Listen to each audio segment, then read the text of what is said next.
Bienvenidos a esta cuarta edición de Stiocast. Esto no es Histocast, pero casi. Hoy os propongo una aventura épica distinta, en la que no recurriremos al choque del acero contra el acero, ni al bramido de los cañones. En esta ocasión veremos una pugna entre las fuerzas abrumadoras de la naturaleza, sumadas a la suerte más adversa frente a la voluntad y coraje que los hombres de valía pueden mostrar en los peores apuros. Es una historia de las que yo llamo buenas, de las que provocan admiración y respeto por el ser humano. Ese ser humano que contra toda esa corriente de pensamiento tan común hoy en día, en achacarle toda suerte de maldades y negando sus virtudes, muestra con cuánta fuerza es capaz de brillar el hombre en sus más altas cualidades, de un valor tan único, de una entereza tan superior, que no sabemos de nada que sea comparable. Y para situarnos en nuestra historia, habremos de zambullirnos en los albores del siglo XX, en 1914, Gran Bretaña, Londres, donde el afamado explorador Sir Ernest Shackleton publica el siguiente anuncio.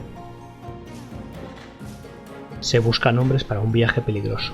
Sueldo bajo, frío extremo, largos meses de absoluta oscuridad, peligro constante. No hay seguridad de volver con vida. Honor y reconocimiento en caso de éxito. Bueno, curiosa oferta de empleo, ¿no os parece? A mí me recuerda cuando estaba buscando trabajo. Y no sé a vosotros, pero comparándolo con otras ofertas que yo veía, aparte del honor, esto para mí le falta un poco de atractivo. También hay que decir que yo soy hijo de estos tiempos de comodidades del occidente más light del siglo XXI, y por entonces eran otros tiempos.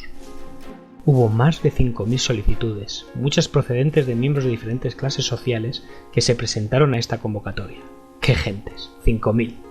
De ellos, 28 hombres compondrían la expedición. El objetivo, el último gran reto para los exploradores tras la conquista de los polos, cruzar la Antártida.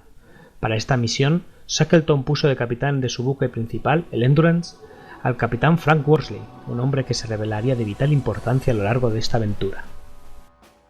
El 26 de octubre de 1914 zarpa el Endurance. 26 de octubre de 1914. Quedaros con esta fecha, porque será interesante.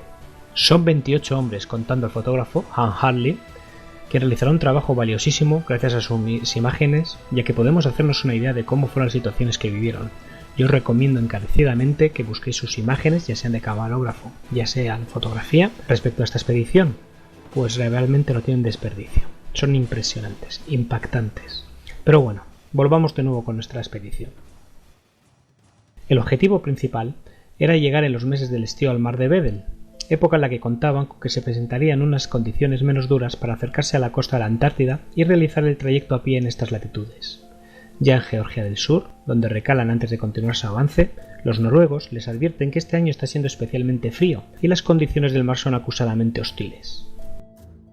Shackleton, como buen expedicionario que era, es un tipo echado para adelante y desoye el consejo y continúa en su ruta. A medida que avanzan, van observando más y más hielo.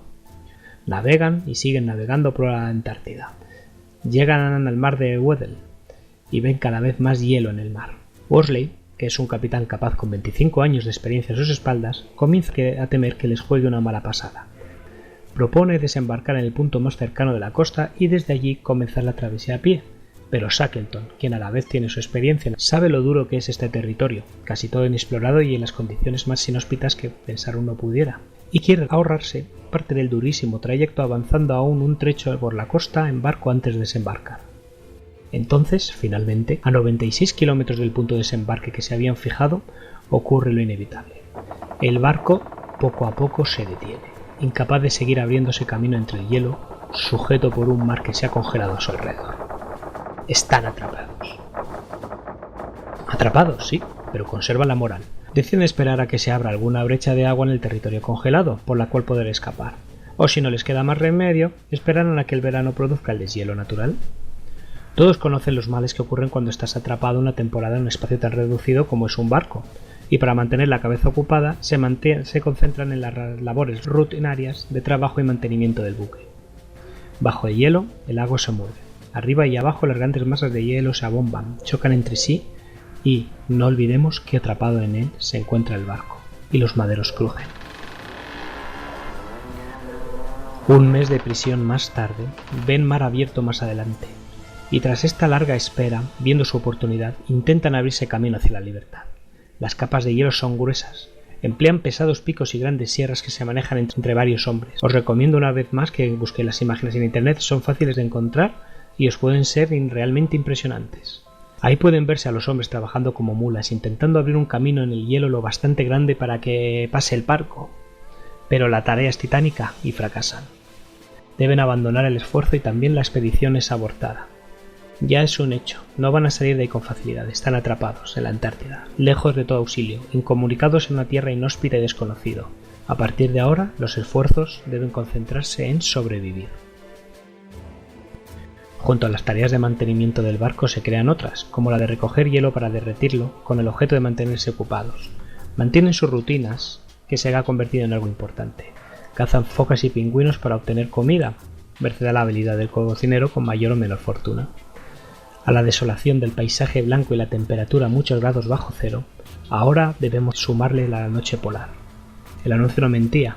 Ahora la oscuridad dura 24 horas, no hay luz del día, y con el barco atrapado. La situación es deprimente. El capitán Worsley hace lo imposible por mantener la moral de la tripulación. Vale la pena contar la anécdota de cómo se desnuda y se da delante de sus hombres un baño en la nieve, desnudo, frotándose con copos de nieve, como si estuviera en una soleada playa. Solo para divertirles.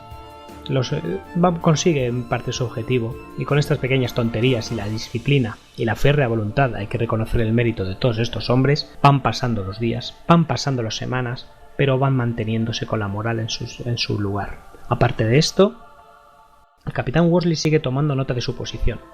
Él sabe que aun atrapados en el hielo, están a merced de las corrientes, y merced a un fenómeno de aquella bahía denominada el giro, confía en que de forma natural la masa de hielo te conduzca hasta mar abierto, donde aliviado de esta presión, quizás el Endurance pudiera haberse liberado.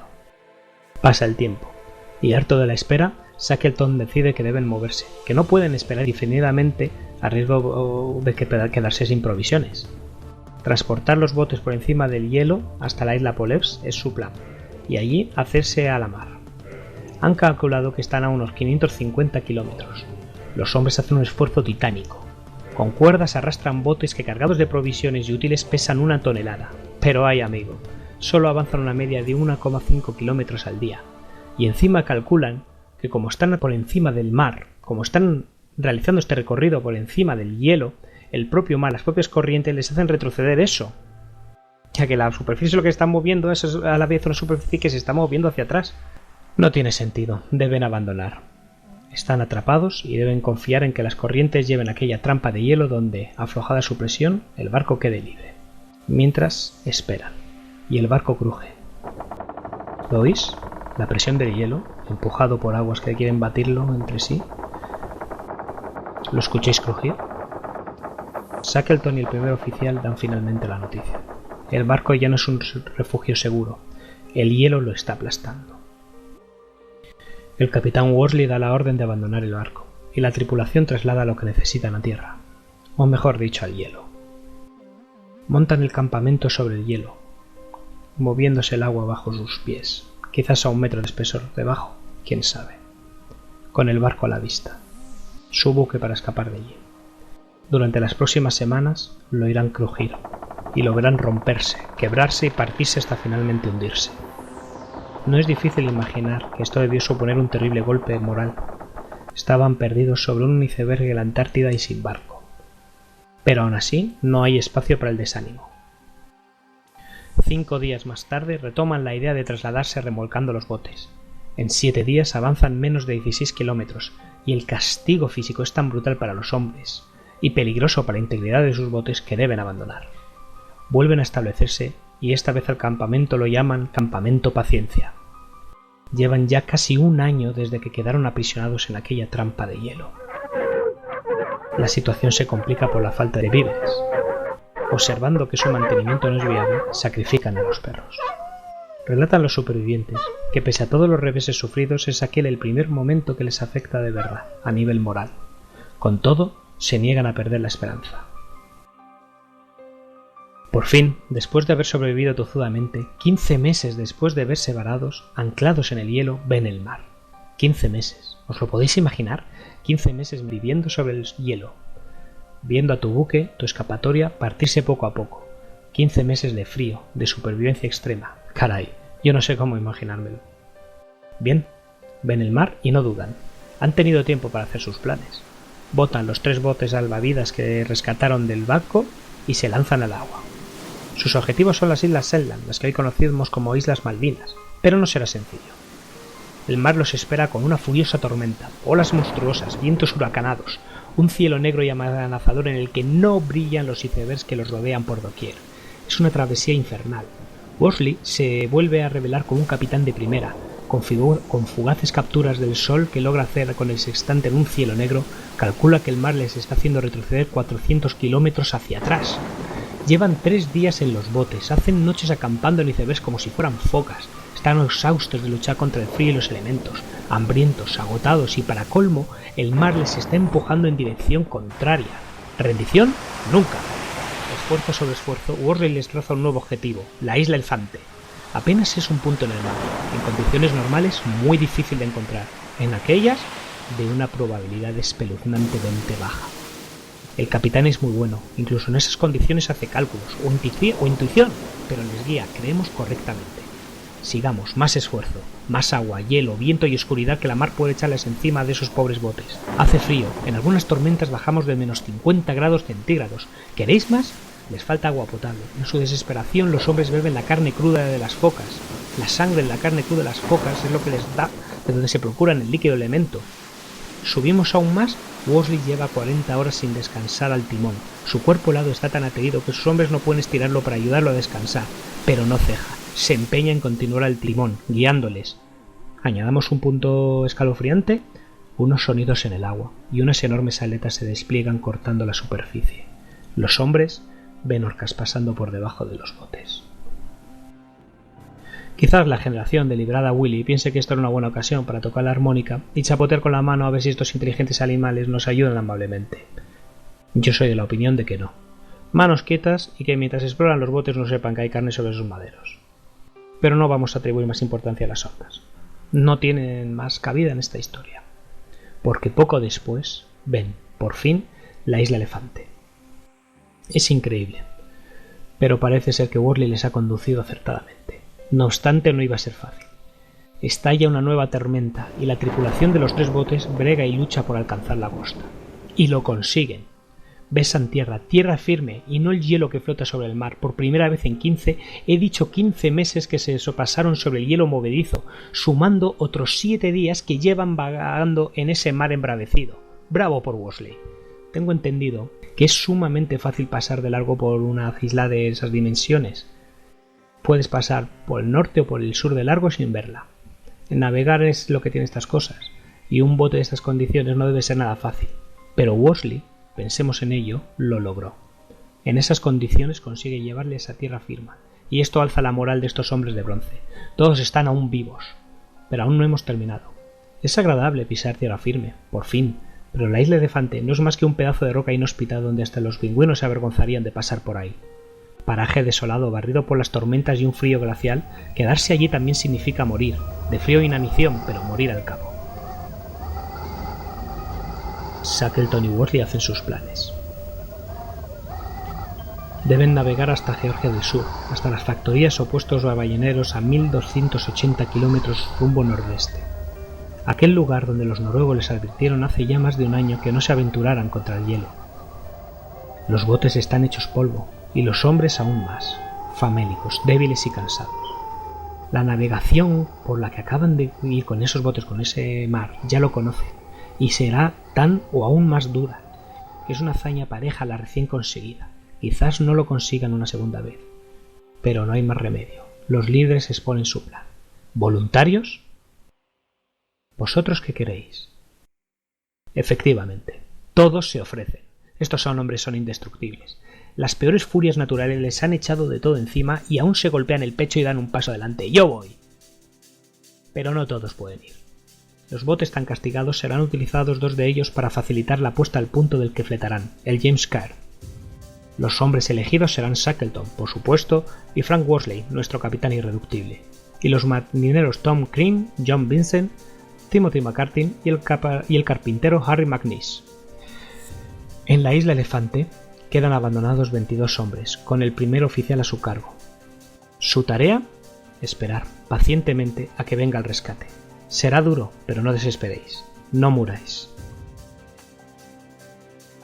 Nuestros 6 hombres se embarcan en el bote y vuelta a las gélidas y hostiles aguas el 24 de abril de 1916. ¿Mantenéis las fechas que os dije? Es una travesía mala. Worsley solo puede hacer 4 lecturas con el sextante. Y con solo esto tiene que apañarse para calcular el rumbo y navegar en consecuencia con los medios de que disponen en aquel mar. Un panorama brutal. Las condiciones en cubierta son extremas, por lo que se minimiza el trabajo sobre esta. La tormenta nega el bote, por lo que bajo su cubierta, aparte de permanecer siempre internamente encorvados, están constantemente calados y descansan sobre las piedras que les sirven de lastre. Apenas tienen una especie de papilla de leche y grasas para comer. Para colmo de males, descubren una fuga en el barril de agua potable. Ahora es una mezcla de agua salada. Genial, vamos. Debido al frío, el carpintero McNish sufre graves congelaciones y los demás marineros, perdidos ya todo su sentido de la marinería, están enfermos y mareados. Por este mar infernal, por este mar negro. Por fin ven la costa de Georgia del Sur el 7 de mayo. Esto quiere decir que han estado 13 días en una navegación durísima en este miserable bote. Ven tierra, sí, pero no será tan fácil. Poseidón embravecido fue más clemente con Odiseo, pues a la vista de la costa una nueva tormenta más furiosa que cualquier otra se levante. Figúrense cómo sería aquel huracán que se supo de un buque de vapor de 500 toneladas que se hundió en aquella misma tormenta. Sin embargo, merced a la paciencia y coraje de aquellos aventureros, sí, finalmente llegan a la costa. Exhaustos, hambrientos, medio congelados, con los cuerpos tiesos y doloridos, francamente no puedo hacerme una idea de cómo debían sentirse. Pero aquí no acabaron sus problemas, no. Se encuentran en la desierta zona de la costa oeste. El puesto ballenero que buscan se encuentra justo al otro lado, a 240 kilómetros navegando por la costa. Y eso, si pudieran navegar. McNish está medio congelado. John Vincent medio moribundo del esfuerzo, y todos están enfermos y débiles. El bote, que se hizo utilizando piezas de sus otros 2 hermanos dejados en la isla Elefante, está también en pésimas condiciones. ¿Qué hacer? Ya basta. Solo con la mitad de lo que os he narrado deberíamos hacernos una idea del formidable valor de estos hombres. Sería incontable el listado de los que se habrían rendido ya en aquellas condiciones, con mucho menos de lo ya sufrido. Más aún en aquel punto, con aquel nuevo revés, un problema irresoluble ante unas energías físicas y mentales que por lógica se debieron agotar hace ya mucho tiempo. Pero hoy, esta historia trata de hablar de personas extraordinarias. Shackleton decide cruzar la inhóspita y desconocida Georgia del Sur por tierra. Worsley va con él, faltaría más, nuestro irreductible capitán, y Tom Crean. Dejan allí a McNish, Vincent y McCarthy, este último al cuidado de sus 2 compañeros, más moribundos que enfermos. Ya se quedan ellos solos 3 para seguir adelante. 3 que se ponen en marcha dispuestos a superar las montañas. Algunas de ellas se alzan a 2.400 metros, sobre el nivel del mar. Tierras nevadas, sin caminos, en un paraje desolado, salvaje y desconocido. Ni son montañeros, ni tienen equipo de montañeros, pero enfrentan aquel nuevo desafío. ¿Cómo? A mí no me preguntéis. Hace ya tiempo que superan mi capacidad para hacerme una idea de esto. Calculan que les separan 48 kilómetros de distancia. Casi nada. Atados los 3 con una cuerda, avanzan manteniendo el ánimo, evitando las discusiones que a estas alturas sería normal tener por todo, especialmente cuando avanzas atado y es fácil que el ritmo diferente de tus compañeros te hagan alguna faena. Utilizan azadones como escarpines, clavos del bote enganchados a sus botas como campones. Caminan cuesta arriba con piernas que se hunden en la nieve hasta las roturas. Quienes tengan la experiencia de subir alguna pendiente con los pies hundiéndose en la nieve pueden hacerse una idea de lo duro que es esto. La mitología griega dice que en una de sus versiones, que nuestra raza de hombres, la cuarta, la creó Zeus a partir del hierro. Ciertamente, estos hombres parecen de hierro, son hombres de hierro. Siguen en una marcha penosa de 36 horas.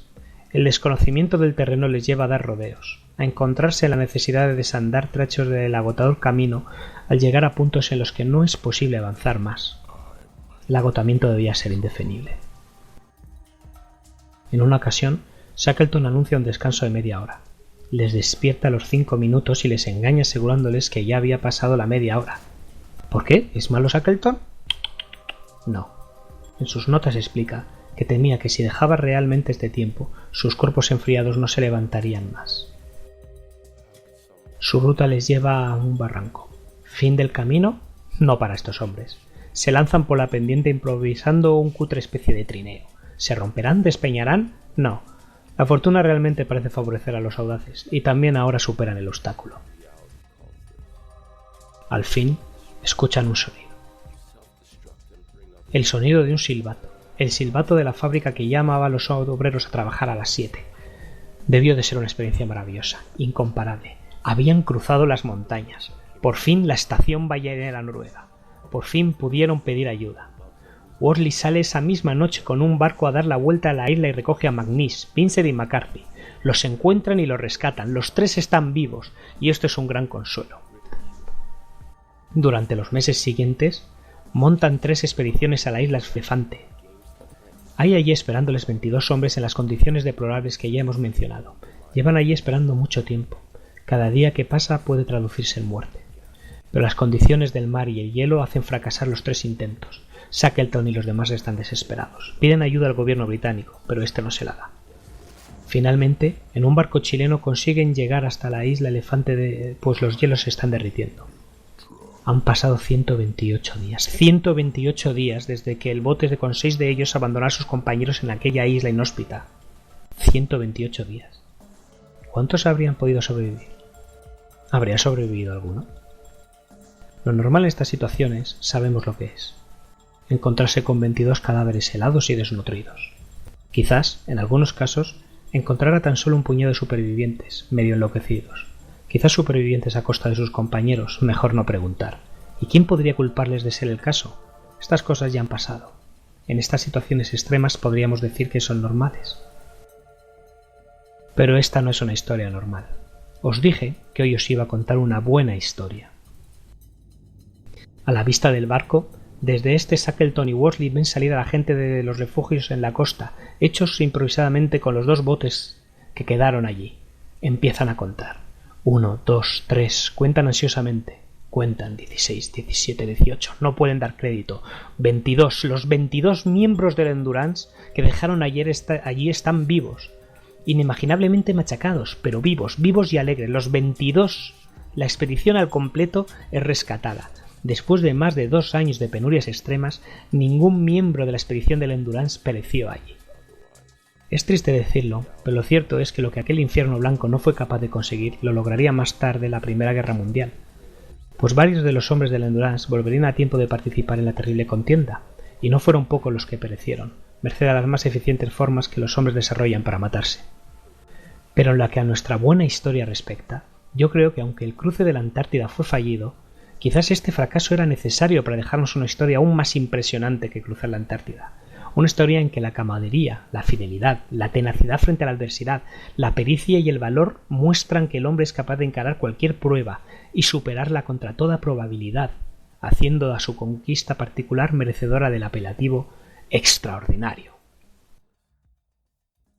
Y bien, esta era la historia con la que quería yo estrenarme en estos StioCast. Espero que lo hayáis disfrutado, sea como fuera, la narré para vosotros y hasta cierto punto ya es vuestra. Así que nos vemos próximamente y que lo pasen muy bonito.